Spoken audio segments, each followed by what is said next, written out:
ஹாய்ஸ் welcome to Kavidas cooking channels. நம்ம எவ்வளோ தான் டேஸ்ட்டாக செஞ்சாலும் ஹோட்டலில் செய்கிற மாதிரி அந்த மஷ்ரூம் கிரேவி கிடைக்கவே மாட்டேது. ஃபீல் பண்ணுறீங்களா? வாங்க அப்போ நம்ம இந்த மாதிரி ட்ரை பண்ணலாம். இது சமையல்கார் சொன்ன ஒரு ட்ரிக்ஸை வச்சு நான் யூஸ் பண்ண போகிறேன்.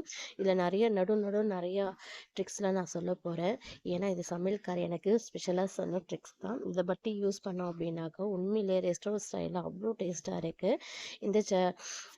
அது தெரிஞ்சுக்கணுன்னா என் சேனல் நீங்கள் சப்ஸ்கிரைப் பண்ணி பாருங்கள்.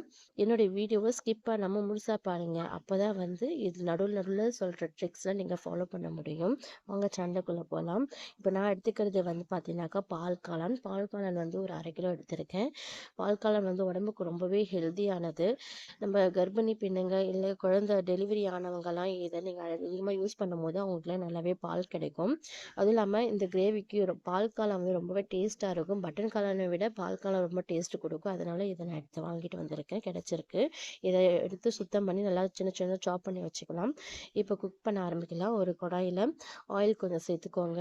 ஃபஸ்ட்டு பெருஞ்சீரகம் போட்டுக்கோங்க. அதுக்கப்புறம் பிரியாணி ஸ்பைசஸ்லாம் யூஸ் பண்ணிக்கிட்டு ஒரு மீடியம் சைஸ் வெங்காயம் 2 வெங்காயம் நல்லா வெட்டி போட்டு வதக்கிக்கோங்க. இஞ்சி பூண்டு விழுது போட்டு வதக்கிக்கோங்க. நல்லா வதங்கி வரட்டும். பச்சை வாசனைலாம் நல்லா போன பிறகு நல்லா வதங்கி வந்த பிறகு 3 தக்காளி பழம், நல்லா பழுத்த தக்காளி பழமாக நல்லா கலர்ஃபுல்லாக இருக்கிற தக்காளி பழமாக எடுத்து கட் பண்ண வேணாம், மிக்சியில் அடித்து வச்சுக்கோங்க. அரைச்சி அதை ஆட் பண்ணி நல்லா கிண்டிட்டு வாங்க. பச்சை வாசனை நல்லா போகட்டும். கொஞ்சம் அப்படி எண்ணெய் கிட்ட கொஞ்சம் எண்ணெய் பிரிஞ்சு வரட்டும். அது வரைக்கும் வெயிட் பண்ணுங்கள்.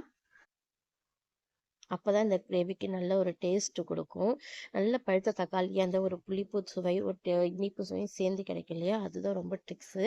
அதனால் அந்த மாதிரி பார்த்து யூஸ் பண்ணிக்கோங்க. கூடவே ஒரு 1/4 கைப்பிடி அளவு புதினா இலையும் சேர்த்துக்கோங்க.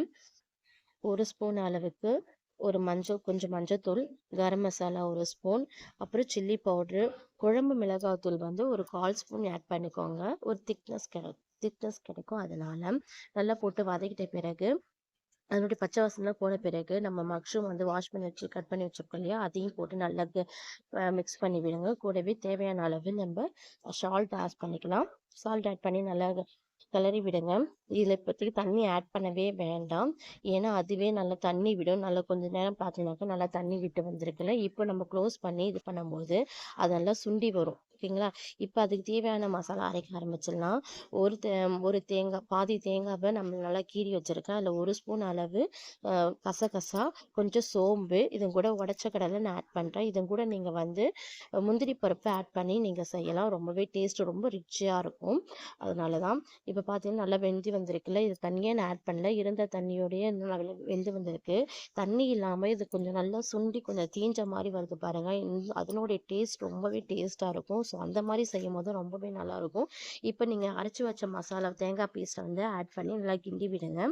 கிண்டி விட்டு கொஞ்சம் நேரம் மூடி வச்சு ஒரு 15 மினிட்ஸ் வேகட்டும். வெந்த பிறகு பார்த்தா நல்லா கொஞ்சம் எண்ணெய்லாம் திரிஞ்சு வந்திருக்கும், நல்லா வெந்திருக்கும். அப்போ தான் அது நல்லாயிருக்கும். கிரேவி நல்லா சுண்டி வரும்போது கடைசியாக ஒரு ஸ்பைசஸ் ஆட் பண்ணலாம். 2 பச்சை மிளகா நல்லா கீறி போட்டுக்கோங்க. கீறி போட்ட பிறகு அது கூட நல்லா 10 மிளகு நல்லா தட்டி நல்லா அம்மியில் இடித்து போடுங்க உரலில். அப்போ தான் அது நல்லா டேஸ்ட்டு ஒரு காரம் சூப்பரான மிளகுடைய வாசனை நல்லாவே கொடுக்கும். அதுவும் கூட நான் ஆட் பண்ண போகிறது என்ன சீக்ரெட் சொல்ல போகிறேன். 1 ஸ்பூன் அளவு சர்க்கரை ஆட் பண்ண போகிறேன். நீங்கள் சர்க்கரையும் ஆட் பண்ணலாம். உங்ககிட்ட ஃப்ரெஷ் க்ரீம் இருந்துச்சு அப்படின்னாக்கா நீங்கள் ஃப்ரெஷ் க்ரீம் ஆட் பண்ணலாம். இல்லை 1 ஸ்பூன் ஹனி இருந்துச்சுன்னா ஹனி ஆட் பண்ணலாம். இந்த 3மே டேஸ்ட்டு சூப்பராக எடுத்து கொடுக்குங்க. ரொம்பவே ரெஸ்டாரண்ட் ஸ்டைலில் சூப்பரான ஒரு டேஸ்ட் எடுத்து கொடுக்கறதுக்கூடிய ஒரு சீக்ரெட் இது தான். நீங்கள் எது இருக்கோ அதை நீங்கள் ஆட் பண்ணிங்க. நான் சுகர் மட்டும் தான் ஆட் பண்ணுறேன். இப்போது புதினா கொத்தமல்லி கடைசியாக போட்டு நம்ம கிரேவி ரெடி பண்ணியாச்சு. இறக்கி நல்லா கிண்டி விடுங்க. சூப்பரான கிரேவி ரெடி ஆகிடும். இதுக்கப்புறம் நீங்கள் எடுத்து செஞ்சு கொடுத்தீங்க அப்படின்னாக்கா எந்த ஹோட்டலில் வாங்கினீங்கன்னா கண்டிப்பாக கேட்பாங்க. இந்த வீடியோ உங்களுக்கு பிடிச்சிருந்தா நீங்கள் லைக் பண்ணுங்கள், ஷேர் பண்ணுங்கள், சப்ஸ்கிரைப் பண்ணுங்கள். மறக்காமல் என் சேனலை சப்ஸ்கிரைப் பண்ணுங்கள். இந்த கிரேவி நீங்கள் ஒரு தடவை ட்ரை பண்ணுங்கள். தேங்க்யூ.